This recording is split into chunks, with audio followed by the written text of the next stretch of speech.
Shalom jemaat yang dikasihi Tuhan. Selamat pagi, selamat bertemu lagi di dalam acara Gereja Kristus Menyapa. Sebelum kita merenungkan dan membaca firman Tuhan, mari terlebih dahulu kita berdoa.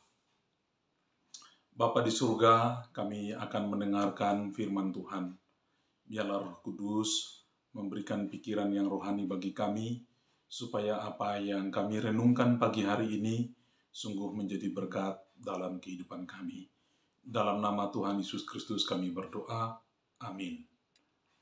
Jemaat yang dikasihi Tuhan, firman Tuhan pada pagi hari ini terambil dari Kisah Rasul pasal 17 ayat 1 sampai dengan ayat 9 yang berbunyi demikian. Paulus dan Silas mengambil jalan melalui Amfipolis dan Apolonia dan tiba di Tesalonika. Di situ ada sebuah rumah ibadat orang Yahudi. Seperti biasa, Paulus masuk ke rumah ibadat itu. 3 hari Sabat berturut-turut ia membicarakan dengan mereka bagian-bagian dari kitab suci. Ia menerangkan kepada mereka dan menunjukkan bahwa Mesias harus menderita dan bangkit dari antara orang mati. Lalu ia berkata, "Inilah Mesias, yaitu Yesus yang kuberitakan kepadamu." Beberapa orang dari mereka menjadi yakin dan menggabungkan diri dengan Paulus dan Silas dan juga sejumlah besar orang Yunani yang takut kepada Allah dan tidak sedikit perempuan-perempuan terkemuka. Tetapi orang-orang Yahudi menjadi iri hati dan dengan dibantu oleh beberapa penjahat dari antara petualang-petualang di pasar, mereka mengadakan keributan dan mengacau kota itu. Mereka menyerbu rumah Yason dengan maksud untuk menghadapkan Paulus dan Silas kepada sidang rakyat. Tetapi ketika mereka tidak menemukan keduanya, mereka menyeret Yason dan beberapa saudara ke hadapan pembesar-pembesar kota sambil berteriak katanya, "Orang-orang yang mengacaukan seluruh dunia telah datang juga kemari." Dan Yason menerima mereka menumpang di rumahnya. Mereka semua bertindak melawan ketetapan-ketetapan Kaisar dengan mengatakan bahwa ada seorang raja lain, yaitu Yesus. Ketika orang banyak dan pembesar-pembesar kota mendengar semuanya itu, mereka menjadi gelisah. Tetapi setelah mereka mendapat jaminan dari Yason dan dari saudara-saudara lain, mereka pun dilepaskan. Jemaat yang dikasihi Tuhan, tema renungan kita pada hari ini adalah tetap melayani meskipun ada tantangan. Tetap melayani dan memberitakan Injil meskipun ada tantangan. Setelah Paulus melayani di kota Filipi, Paulus dan Silas melanjutkan perjalanan mereka dan masuk ke kota kedua yang dikunjungi oleh mereka, yaitu Tesalonika. Tesalonika adalah salah satu kota besar dan kota metropolitan. Di Tesalonika, agama Yahudi menjadi agama resmi atau agama negara. Dan dalam kehidupan beragama, orang-orang Yahudi mengharapkan bahwa Mesias harus datang dan melepaskan mereka secara politik. Mesias yang diharapkan adalah Mesias yang datang melepaskan mereka dari penjajahan dan dari ikatan-ikatan orang-orang Romawi.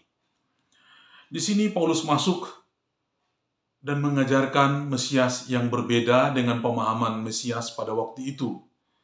yakni Paulus memberitakan Injil dengan membahas perjanjian lama yang seperti terlihat di dalam ayat 1 dan ayat 2. Paulus tidak menjelaskan tentang Mesias secara politik, atau Paulus tidak menjelaskan Mesias politik. Tetapi Paulus menjelaskan bahwa Mesias itu harus mati.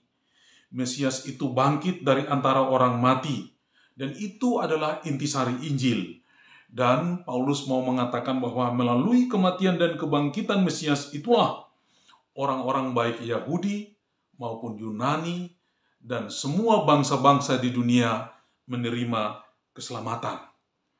Pemberitaan ini membuat beberapa orang menjadi percaya kepada Yesus seperti yang tertulis di dalam ayat 4.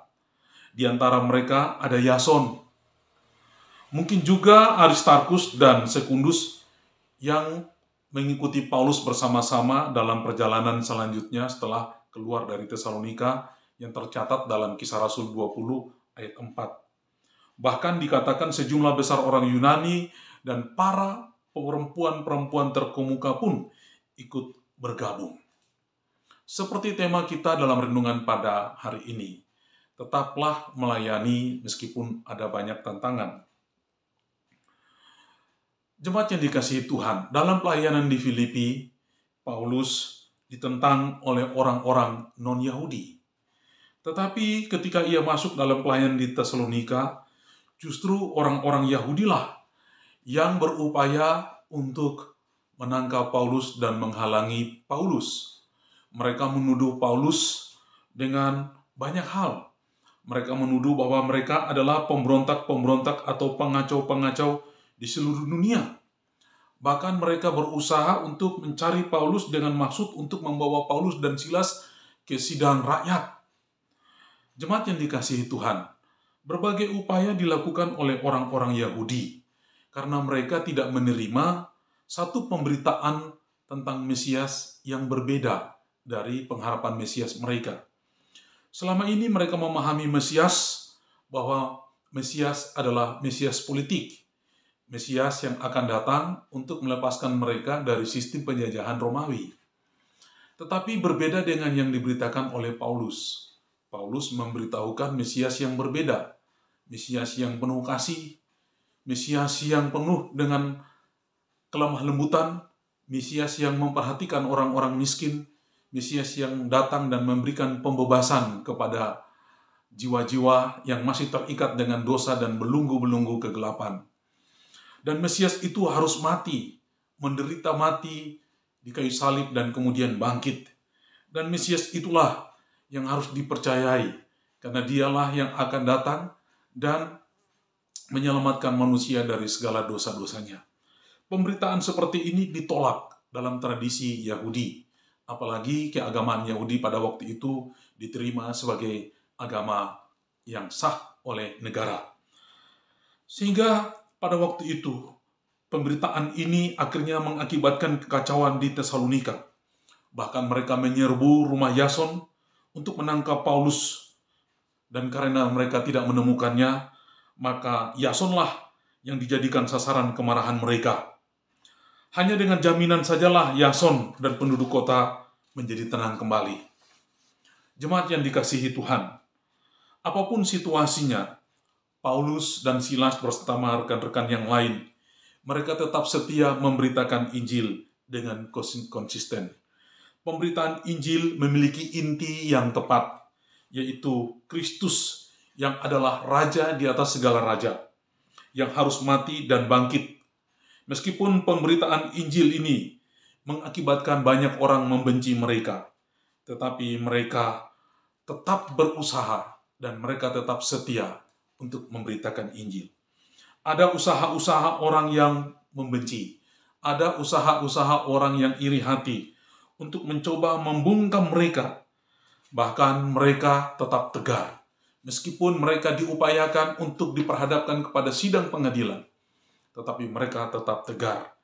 Mereka tetap mau menantang ancaman itu sebagai satu risiko dalam pelayanan pemberitaan Injil.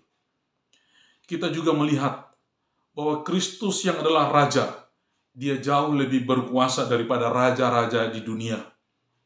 Oleh karena itu kita tidak perlu khawatir dalam menghadapi kuasa apapun yang ada di dunia. Kita sedang melayani Kristus Sang Raja. Di dalam setiap pergumulan dan kesulitan kita yang kita hadapi, dalam kita melakukan pekerjaan Tuhan, Tuhan yang adalah Raja itu, pastilah selalu menyertai kita, memberikan pertolongan tepat pada waktunya sesuai dengan kedaulatannya. Marilah kita tetap setia untuk bersaksi dan menyaksikan Injil Yesus Kristus di tengah-tengah dunia, dan mari kita tetap tegar untuk tetap memberitakan Injil sampai ke ujung-ujung dunia. Tuhan Yesus memberkati kita. Amin. Mari kita berdoa. Bapa di surga, kami mengucap syukur ya Tuhan, bahwa di dalam pemberitaan Injil ada banyak tantangan dan problem yang hendak membungkam Injil. Tetapi para pemberita-pemberita Injil tetap tegar dan terus melayani Tuhan di atas segala Tuhan, Raja di atas segala Raja. Berikanlah kami kekuatan untuk kami terus memberitakan Injil di tengah-tengah dunia yang gelap ini. Dalam nama Tuhan Yesus Kristus kami berdoa. Amin.